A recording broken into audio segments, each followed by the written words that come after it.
बिस्मिल्लाहिर्रहमानिर्रहीम। अस्सलाम वालेकुम नादरीन, आप यूट्यूब चैनल देख रहे हैं। मैं इमरान ख़ान हूँ।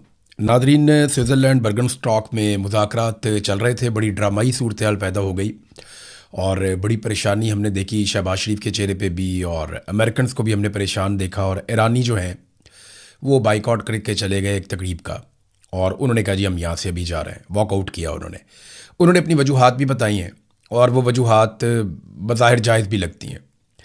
हुआ क्या ये मैं आपको बता देता हूँ। एक तो सबसे पहले आप ये ध्यान में रखें कि ईरानी मरकज़ निगाह बने रहे, यानी जो आलमी मीडिया है उन्होंने ईरान को ज़्यादा रिपोर्ट किया। अमेरिकन जो हैं वो उस लेवल पे रिपोर्ट नहीं हो रहे। सारी नज़रें जो हैं वो ईरानियों की तरफ हैं कि वो क्या करते हैं, जैसे बॉल उनके कोर्ट में है। यानी वो जहाँ पे तस्वीर बनवानी थी, जिस जगह पे इकट्ठे होना था, उस हॉल में वो बाद में आए। पहले पाकिस्तान मौजूद था, अमेरिकन मौजूद थे, फिर वो बाद में आए। उन्होंने मीडिया पे खुशनुमा तस्वीर बनाने से भी गुरेज किया, बल्कि उन्होंने इनकार किया कि जनाब हम ये सेशन नहीं करेंगे, कि तस्वीर बनाना, साथ खड़े होना, तो इस किस्म की चीज़ों में हम नहीं जाएंगे। उन्होंने ये नहीं किया। फिर उन्होंने एक जो तर्ज अमल अपना दिखाया वो विक्टिम वाला था, कि जैसे उनके साथ ज़्यादती हो रही है और वो जुल्म का शिकार हो रहे हैं। तो ईरानियों ने वो तर्ज अमल विक्टिम वाला दिखाया। वो अपने जहाज़ के ऊपर भी मिनाब 168 लिख कर आए थे कि मिनाब स्कूल के अंदर उनकी 168 बच्चियां शहीद हो गई थीं। फिर इसके अलावा जो हैंडशेक वाला मौका है वो भी नहीं दिया उन्होंने अमेरिकन को। यानी वो आए और उन्होंने आकर शहबाज शरीफ से इराकची ने बात की और वो मुड़कर वापस चले गए। अगर आप वो वीडियो देखें तो आपको नज़र आएगा कि इराकची आते हैं अपने लोगों के साथ, वफद पीछे खड़ा रह जाता है उस हॉल के अंदर, अमेरिकन एक तरफ खड़े हैं, पाकिस्तानी बीच में खड़े हैं, फील्ड मार्शल और शहबाज शरीफ वहाँ पे खड़े हुए थे, और उनके पीछे मोहसिन नकवी भी थे। तो यहाँ से इराकची चलते हुए शहबाज शरीफ के पास आते हैं, दो चार जुमले बोलते हैं। शहबाज शरीफ साहब उन्हें इशारा करते हैं, वो रोकना चाहते हैं लेकिन वो रुकते नहीं, वापस मुड़ के चले जाते हैं। इसको वॉकआउट कहा जा रहा है। फिर फौरी तौर पे शहबाज शरीफ मोहसिन नकवी को उनके पीछे रवाना करते हैं बातचीत मनवाने के लिए। अब ये हो क्यों रहा है, इसके पीछे ना कुछ रीज़न्स हैं, वो ईरान ने बयान भी कर दिए। और ये खबरें भी आ रही हैं कि ईरान इन मुज़ाकरात को नॉर्मल तरीके से इसलिए नहीं ले रहा कि हालात नॉर्मल नहीं है और इसराइल लगातार अटैक कर रहा है और मुआहदे की खिलाफ वर्जी कर रहा है। देखिए, एक बात हमें जहन में रखनी पड़ेगी कि अमेरिका और ईरान के बीच में मुआहदा हुआ, कतर और पाकिस्तान ने करवाया। इसमें कहीं पे भी कोई किरदार इसराइल का नहीं है, वो इस मुआहदे का हिस्सा नहीं है, वो अमेरिका का इत्तहादी है, और उसमें अमेरिका रिस्पॉन्सिबिलिटी लेगा जो भी इसराइल करेगा। अब ईरान ये कहता है कि वो लगातार लबनान में कत्लेआम कर रहे हैं, तो ये एक बहुत बड़ी खिलाफ वर्जी है। दूसरा, वो अमेरिका में जो डोनाल्ड ट्रंप ने एक इंटरव्यू देकर आग लगा दी, उससे वो लोग बहुत गुस्से में, और उन्होंने उसके ऊपर एक रद्दअमल भी दिया है। अल जज़ीरा इसको कैसे रिपोर्ट करता है, अगर ये आप देखें तो जो कुछ कल के दिन में हुआ, क्योंकि यहाँ पे तो रात बाद में होती है, यूरोप में, बरतानिया में, पाकिस्तान में बहुत जल्दी रात हो जाती है। तो रात भर जो यहाँ पे होता रहा वो मैं आपको बता देता हूँ कि यहाँ पे बर्गनस्टॉक में मुज़ाकरात का एक दौर हुआ है, और उसके बारे में जो ईरानी डेलीगेशन है उसके एक मेंबर ने ये बताया मीडिया को कि जो आज हमारी बातचीत हुई है वो दो चीज़ों पे हुई है। नंबर एक, कि हमारी जो एक बातचीत हुई है वो जो एसेट हमारे फ्रीज़ किए गए हैं या हमारे असासे मुंजमद हैं उन्हें खुलवाने के हवाले से, और दूसरी जो तेल की हमारी बरामद के ऊपर, या जो तेल हम दुनिया को बेचते हैं उसके ऊपर जो पाबंदियां हैं उनमें रिलीफ के हवाले से हमारी बातचीत हुई है। तो इन दो चीज़ों पे वो कहते हैं जी हमारी बातचीत हुई। लेकिन उसके बाद फिर उन्होंने डोनाल्ड ट्रंप ने जो स्टेटमेंट दिया बहुत सख्त, उसके ऊपर रद्दअमल दिया और ये कहा कि डोनाल्ड ट्रंप को ऐसे बयानात नहीं देने चाहिए, और ईरान की जानिब से बड़े सख्त बयानात भी आए इस बयान के बदले में। ईरान ने फौरी तौर पर अपनी फ़ौज को तैयार रहने का हुक्म भी जारी कर दिया है। डोनाल्ड ट्रंप ने कहा कि we shall hit Iran very hard again, हम ईरान को बहुत बुरी तरह दोबारा मारेंगे, if they don't immediately stop their highly paid proxies in लबनान फ्रॉम काजिंग ट्रबल, कि अगर वो लबनान के अंदर अपने बहुत सारा जो उन्होंने खर्चा करके अपनी प्रॉक्सीज बनाई हुई हैं लबनान में, उन्हें प्रॉब्लम पैदा करने से नहीं रोकता ईरान, तो फिर हम ईरान को दोबारा से बहुत बुरी तरह मारेंगे, ये डोनाल्ड ट्रंप ने कहा। दूसरी तरफ जनाब उन्होंने कहा जी हमें परवाह नहीं है डोनाल्ड ट्रंप की किसी भी धमकी की, और अमेरिकन थ्रेट्स को हम कुछ नहीं जुत्ती से लिखने। ईरानियों ने इस तरह बात की। उन्होंने अपनी फ़ौज को लड़ाई लड़ने के लिए तैयार रहने का हुक्म दिया, और उन्होंने कहा जी देखी जाएगी। अब इसराइल जो है वो गज़ा के अंदर भी लगातार कत्लेआम कर रहा है और लबनान के अंदर भी कत्लेआम कर रहा है। दूसरी जानिब इसराइल ने कुछ दिन पहले, जिस पे अमेरिका में और यूरोप में बहुत शोर मच गया था, ये ब्यूफोर्ट कैसल है, वहाँ पे एक किला है बहुत बड़ा और बड़ा यादगार किला है लबनान में। उस पूरे एरिया पे इसराइल ने कब्जा कर लिया था अपनी फौज के ज़रिए से। अब ये कब्जा उन्हें छोड़ना था इस मुआहदे के मुताबिक, लेकिन इसराइल ने कहा जी हम इस जगह को खाली नहीं करेंगे और हम इस जगह से पीछे नहीं हटेंगे। तो इसराइल मुज़ाकरात को तबाह करना चाहता है, ये बात जो ईरानी वफद है उनके लोगों ने स्विट्ज़रलैंड में मीडिया के लोगों से ऑफ द रिकॉर्ड बातचीत करते हुए कही। उन्होंने कहा जी एक तो ये इसराइल मुज़ाकरात को तबाह करना चाहता है और जिन लोगों से हम मुज़ाकरात कर रहे हैं यानी अमेरिकन से, तो हम बहुत मोहतात रहेंगे, ये काबिल एतबार लोग नहीं हैं। तो अमेरिका जो है वो ईरान के ऊपर एतबार नहीं कर रहा, ईरान जो है वो अमेरिका के ऊपर एतबार नहीं कर रहा, लेकिन दोनों की ज़रूरत है कि कुछ ना कुछ करके अमन कायम हो जाए। पाकिस्तान की सिचुएशन बड़ी अजीब। शहबाज शरीफ साहब का मैंने चेहरा देखा, फील्ड मार्शल आसिम मुनीर का, तो फील्ड मार्शल आसिम मुनीर का तो गूंगा चेहरा है, वो जैसे भी उनका एक पोस्चर होता है, लेकिन शहबाज शरीफ के चेहरे से नज़र आ रहा था कि जो उनके फील्ड मार्शल ने मुंह भी दूसरी तरफ किया हुआ था, तो वो जो कैमरे का व्यू से पता चल रहा था कि वो तनाव में है। शहबाज शरीफ साहब परेशान है। देखिए पाकिस्तान की पूरी कोशिश है कि अमरीकी पाकिस्तान से किसी सूरत भी नाराज़ ना हो और उनकी पसंद का एक मुआहदा तय पा जाए। देखिए इससे 3 फ़ायदे होंगे पाकिस्तान को भी और दुनिया को भी। अगर अमरीकी नाराज़ नहीं होते पाकिस्तान से और ये मुआहदा तय पा जाता है, जो पाकिस्तान की पूरी कोशिश है, पाकिस्तानी चाहते हैं कि वो नाराज़ ना हो। शहबाज शरीफ ने यानी सालसी तो अपनी जगह जो पॉलिसी की है इस बीच में कमाल की है। डोनाल्ड ट्रंप की गैर मौजूदगी में ज़मीन आसमान के कलाबे मिलाए, उनकी तारीफ़ें की। फील्ड मार्शल आसिम मुनीर की बहुत तारीफ़ें की शहबाज शरीफ ने, गेम उठा के रखी है। लेकिन मैं आपको ये बता रहा हूँ कि अगर ये कामयाबी होती है और एक मुआहदा हो जाता है, चाहे अमेरिका को उसमें कुछ मिल जाए, चाहे ईरान को मिल जाए, तो उसमें 3 चीज़ें होगी। एक तो पाकिस्तान को आलमी सतह पर कुछ पजीराई मिल जाएगी। नंबर 2, ट्रंप और अमरीकी एस्टेब्लिशमेंट जो है वो मौजूदा सरकार से मज़ीद खुश हो जाएगी, यानी आसिम मुनीर से और शहबाज शरीफ से, और अमन आने की वजह से खित्ते की सूरत हाल बेहतर हो जाएगी, यानी फ़ायदा होगा उन मुल्कों को जो इस खित्ते के अंदर मौजूद हैं। तो ये 2-3 चीज़ें पाकिस्तान के लिए इंपॉर्टेंट हैं। पाकिस्तान की सरकार के लिए बहुत अहम है कि वो कुछ भी करके डोनाल्ड ट्रंप को और अमेरिका की एस्टेब्लिशमेंट को जितना हो सकता है वो खुश रखे। और अमेरिकन भी ये जानते हैं कि ईरानियों को मनाने के लिए पाकिस्तानियों को अपने हाथ में उन्हें रखना पड़ेगा। पाकिस्तान इस खित्ते के प्लेयर्स में से एक है और वो एक ऐसा रास्ता है जहाँ पे ईरान के साथ बातचीत की जा सकती है, क्योंकि कतर पे भी ईरान ने बम मारे हुए हैं और कतर की जो अमरीकी बेसिस हैं वहाँ से अमेरिका ने ईरान के ऊपर भी बम मारे हुए हैं। तो वहाँ पे एक तलखी मौजूद थी, लेकिन पाकिस्तान के साथ नहीं थी। लेकिन जब कतर बीच में आए नेगोशिएशन में तो बड़ी उम्मीद पैदा हुई, क्योंकि वो बहुत तजर्बाकार सालसी करवाने वाले लोग हैं। उन्होंने पहले बहुत सारे अहम तरीन आलमी मामलात में सालसी करवाई हुई है। अब जनाब शहबाज शरीफ साहब ने चुक के रखी गेम, जेडी वेंस की भी, फील्ड मार्शल की भी, डोनाल्ड ट्रंप की भी, वो तो कोई मौका हाथ से जाने नहीं देते शहबाज शरीफ साहब। तो जेडी वेंस ने भी फील्ड मार्शल की दबा के तारीफें की। जेडी वेंस ने कहा कि मेरी गुज़िश्ता 3 माह में अपनी बीवी से भी ज़्यादा आसिम मुनीर साहब से बातचीत हुई है। ये जेडी वेंस ने कहा फील्ड मार्शल आसिम मुनीर के बारे में। मैं यहाँ पे एक और बात आपको कहना चाहता हूँ कि ये मुज़ाकरात देखें, पाकिस्तान अगर ये करता है ना तो पाकिस्तान की कामयाबी है।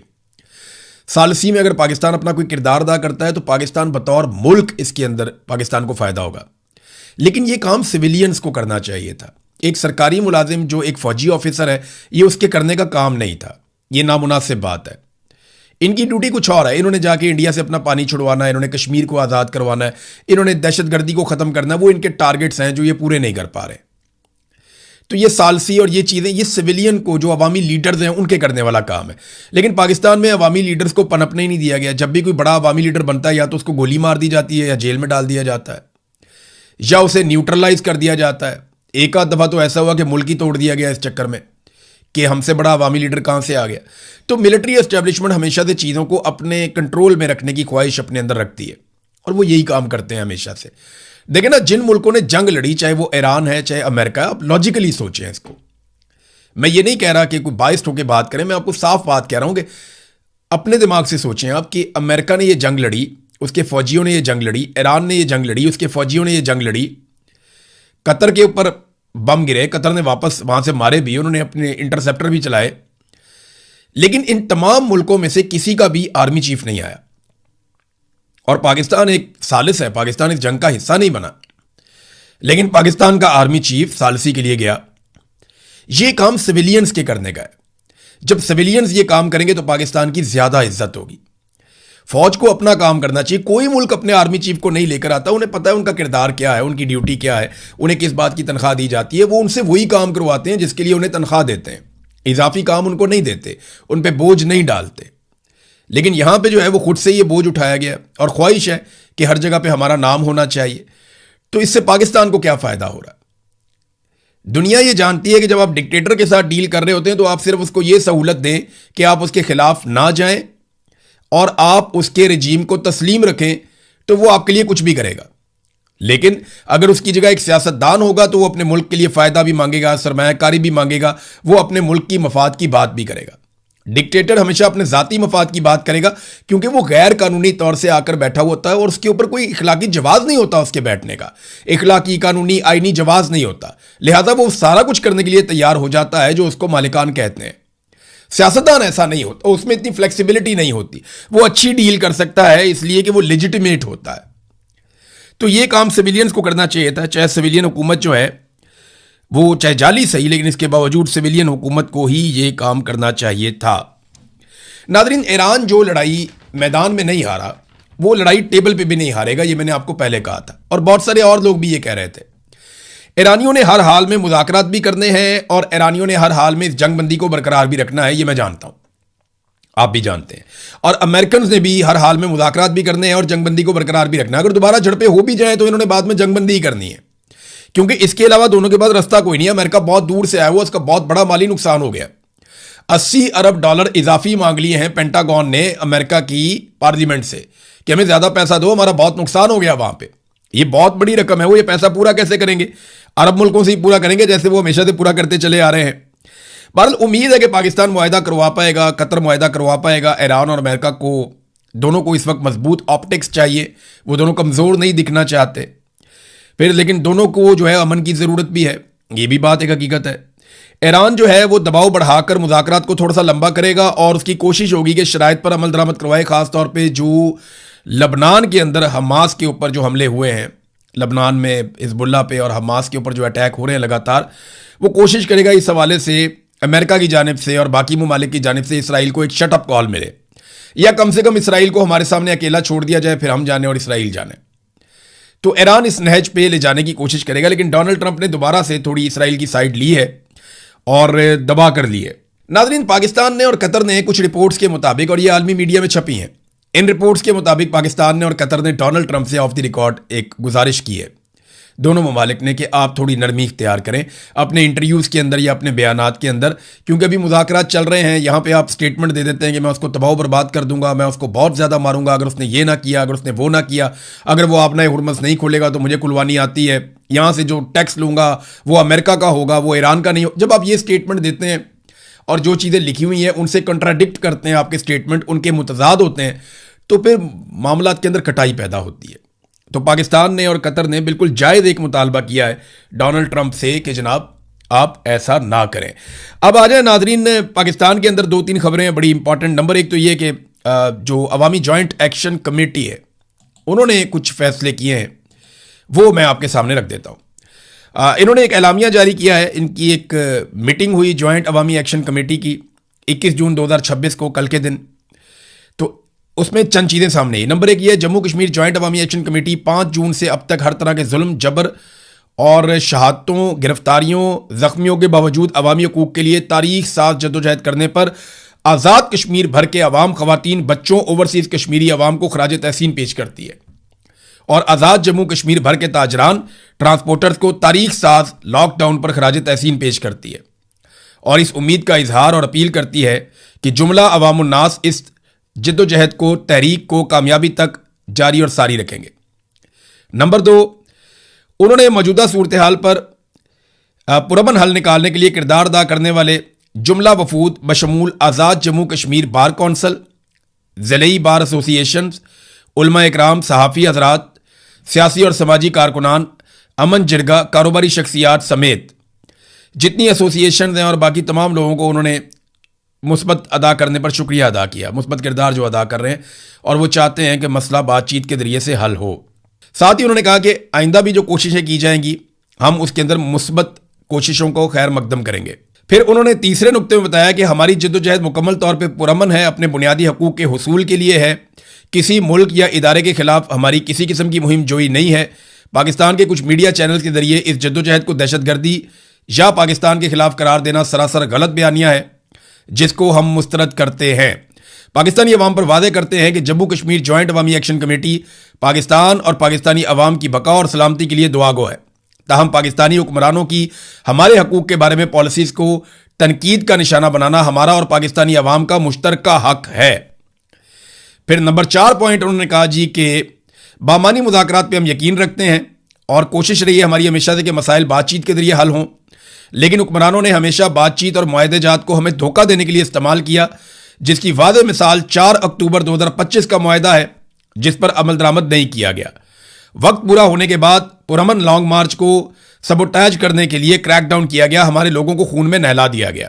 नंबर 5 जो उनका नुक्ता है जिन्होंने बयान किया कि अवामी जॉइंट एक्शन कमेटी तमाम तर हुकूमती बदअहदियों, जुल्म, जबर, नाइंसाफ़ी के बाद भी अमन को मौका देने के लिए हर आने वाले सालसी वफूद का खैर मकदम किया हमने और अपनी तरफ से किसी हटदर्मी का मुजाहरा नहीं किया, जबकि दूसरी तरफ से हर बार हटदर्मी दिखाई गई और बदअहदी की गई। इस सब के बावजूद जम्मू कश्मीर जॉइंट अवामी एक्शन कमेटी मसले के पुरअमन हल के लिए तमाम फ्रीकैन को 23 जून तक की डेडलाइन देती है। 23 जून को जम्मू कश्मीर जॉइंट अवामी एक्शन कमेटी अपने अगले लाया अमल का ऐलान करेगी, जिसके लिए अवाम तैयार रहे। अवाम से हम अपील करते हैं, 6ठा पॉइंट इनका यह है कि वो तमाम तर पुरअमन धरनों में बिलखसूस खवातीन, बुजुर्ग और बच्चे अपनी भरपूर शिरकत को यकीनी बनाएं। ये नाजरीन जो जॉइंट अवामी एक्शन कमेटी का अपना जो एक ऑफिशियल अकाउंट है वहाँ से ये खबर जारी की गई। तो आज क्योंकि 22 तारीख शुरू हो गई है तो कल तक का टाइम है, अगले 24 घंटे के अंदर, 24 से 36 घंटों के अंदर ये फैसला करना है पाकिस्तान की एस्टेब्लिशमेंट को कि उन्होंने किस तरीके से बातचीत करनी है, वरना वो कह रहे हैं जी हम अपने अगले लायामल का ऐलान करेंगे। वो क्या हो सकता है कि ये लॉन्ग मार्च करेंगे, धरने बढ़ा देंगे, या एहतजाज की शिद्दत में इजाफा हो जाएगा, या कुछ पॉइंट्स को बंद कर देंगे, ये हम कुछ नहीं कह सकते। लेकिन वो कुछ नया अनाउंस करने जा रहे हैं, वो देखते हैं फिर क्या करते हैं। मारंग बलोच ने जेल से जो पैगाम दिया है वो मैं आपको पढ़ के सुना देता हूं। उन्होंने कहा जी जेल में हमारे धरने का 8वां दिन है। मैंने पिछले वीलॉग में आपको बताया कि इनके साथ बड़ी सख्त ज्यादती हो रही है मारंग बलोच के साथ और उनके लोगों के साथ। वो अब उन्होंने खुद भी जिक्र किया है इसके अंदर। उन्होंने कहा धरने में बीबर बलोच, बीबू बलोच, गुलजादी बलोच और सिबगतुल्ला बलोच शामिल हैं। मैं भी धरने में हूं। जेल के अंदर हमारा ये 5वां धरना है, ताहम ये पहला धरना है जो 192 घंटों से जारी है। 13 जून को जब हमें पेशी के लिए जेल सुपरिटेंडेंट के कमरे में ले जाया गया तो वहां हमें मालूम हुआ कि हमारे मुकदमात को फेसलेस ट्रायल में मुंतकिल किया जा रहा है। यानी कोई पता नहीं जज कौन है, प्रोसिक्यूटर कौन है, गवाह कौन है, कुछ नहीं, फेसलेस। इस फैसले के खिलाफ हमने फौरी तौर पर एहतजाज किया और अपनी बैरकों में वापस जाने से इनकार कर दिया। तब से हम जेल के अहाते में अपना पुरअमन धरना जारी रखे हुए हैं। वो जेल में उन्होंने धरना दिया, वो बैरकों में वापस नहीं जा रहे। इस धरने ने हमारी मुज़ामती जद्दोजहद की बेशुमार यादों को ताज़ा कर दिया है। सर्दी हो या गर्मी, रियासती तशद्दुद हो या पाबंदियां, हमने हर मुश्किल घड़ी में अपने अवाम के साथ खड़े होने की कोशिश की है। वो तमाम चेहरे जो जबरी गुमशुदगियों, कत्ल और जबर और मुसलसल रियासती तशद्दुद के बावजूद साबित कदम रहे, आज भी हमारी यादों में जिंदा हैं। फिर उन्होंने बताया जनाब कि हमारे साथ बहुत ज्यादती हो रही है। 22 मार्च के कोयटा धरने के वो तमाम मनाजिर हमारे सामने आ गए हैं।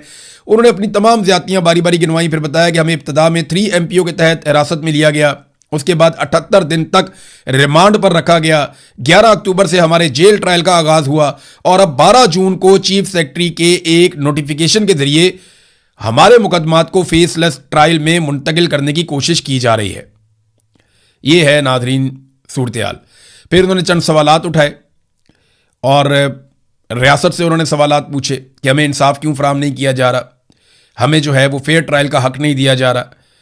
फिर हमारे मुकदमात के दौरान अदालती अमल के कई ऐसे पहलू सामने आए जिन्होंने हमारे खदशात को मजीद गहरा किया। एक पेशी के दौरान बलूचिस्तान के प्रोसिक्यूटर जनरल खुद कमरा अदालत में मौजूद थे और जज पर जोर दे रहे थे कि मुकदमात को तेजी से चलाया जाए और रोजाना की बुनियाद पर समाअत की जाए ताकि जल्द अज जल्द फैसले सुनाए जा सकें। इस मौके पर जज ने उन्हें जवाब दिया कि मुकदमात का फैसला उनके नहीं बल्कि रियासत के हाथ में है। आप अंदाजा करें कि जज वहां बैठ के क्या बात कर रहा है। इससे कबल इन्हीं नौयत के मुतअद्दिद मुकदमात में हमें जमानतें भी दी जा चुकी थी, मगर 16 नवंबर को जज मोहम्मद अली मुबीन ने मुख्तलिफ मुकदमात में हमारी जमानतों की दरखास्तें मुस्तरद कर दी। हैरत की बात यह थी कि एक ही मुकदमे में मेरी जमानत मंजूर की गई, जबकि इसी मुकदमे में बीबू बलोच और गुलजादी बलोच की जमानतें मुस्तरद कर दी गई। इस तरह तमाम केसेस पर मेरिट पर फैसला करने की बजाय फैसलों को बैलेंस किया गया और हमें बार बार यही कहा गया है कि जाकर अपना मसला कहीं और हल करें, मैं कुछ नहीं कर सकता। यानी ये आप अंदाजा करें कि जजेस ये बार बार कहते हैं कि अपना मसला जाकर कहीं और हल करें, मैं कुछ नहीं कर सकता। हमारा जवाब हमेशा से यही था कि आपके सामने कानून मौजूद है, आप कानून और इंसाफ के मुताबिक फैसला करें। रियासत कितनी बुरी तरह हार रही है बारंग बलोच से। मुझे तो हैरत होती है कि इन्हें शर्म भी नहीं आ रही कि एक निहत्ती खातून से इस बुरी तरह ये हार रहे हैं। इतनी सारी बंदूकें, इतने सारे हथियार, इतने सारे इदारे, इतनी सारी ताकत, और आज आप फेसलेस ट्रायल करने पे मजबूर हैं। आपके पास ऐसा कुछ है ही नहीं जिससे आप कुछ साबित कर सकें। एक निहत्ती औरत, एक निहत्ती खातून जो आज़ादी के लिए आवाज़ उठा रही है, इंसानी हकूक़ की आज़ादी के लिए, इंसानी हकूक़ की पामालियों को रोकने के लिए आवाज़ उठा रही है, आज़ादी इज़हार राय के लिए आवाज़ उठा रही है, बुनियादी हकूक़ के लिए आवाज़ उठा रही है, जीने का हक मांग रही है अपने लिए, अपने लोगों के लिए। उससे इतना खौफजदा हो गया ये निज़ाम निहत्ती औरत से कि उसका फेसलेस ट्रायल शुरू कर दिया। कितनी बुरी तरह वो शिकस्त दे रही है जेल में बैठ के, मैं हैरान हुआ। और ये तारीख लिखी जा रही है, याद रखिएगा, ये तारीख हमारे बच्चे पढ़ेंगे। नहीं पढ़ेंगे तो हम बहुत सारा कुछ लिख कर छोड़ जाएंगे जिसे बच्चे ज़रूर पढ़ेंगे। अभी भी अपना किबला दुरुस्त करें, पाकिस्तान पहले ही टूट गया इन कामों की वजह से। इन नौजवानों को सीने के साथ लगाएं। नाजरीन, ये आप काम इनके चेक करें क्या है। PIA के एक मुलाजिम है, शादीन इनका नाम है, 75 साल इनकी उम्र, अब इस वक्त इनकी उम्र 75 साल के करीब थी। तो ये PIA के मुलाजिम थे, ड्राइवर वहाँ पे करते थे। तो इनको 10 साल की कैद की सज़ा सुना दी गई है। जुर्म इनका पता क्या है? PTI से इनकी वाबस्तगी है। तो जुर्म पता है इनका क्या बताया गया? जुर्म ये बताया गया कि इन्होंने पुलिस के एक ड्राइवर को फ्लाइंग किक मार के नहर में फेंक दिया। अंदाज़ा करें, 75 साल के बाबा जी हैं, उन्होंने भाग के आगे फ्लाइंग किक मारी पुलिस वाले को और उड़ा के उसको नहर के अंदर फेंक दिया जमान पार्क के पास। ये उनके ऊपर मुकदमा है, 10 साल की सज़ा हो गई। अंदाज़ा करें आप, ये है पाकिस्तान में सूरत हाल इंसाफ की फराहमी की। और ये पाकिस्तान तहरीक इंसाफ ने बाकायदा ये केस ट्वीट किया हुआ है। अब तक के लिए इतना ही। अपना ख्याल रखिएगा, अपने इस चैनल का भी। अल्लाह हाफ़िज़।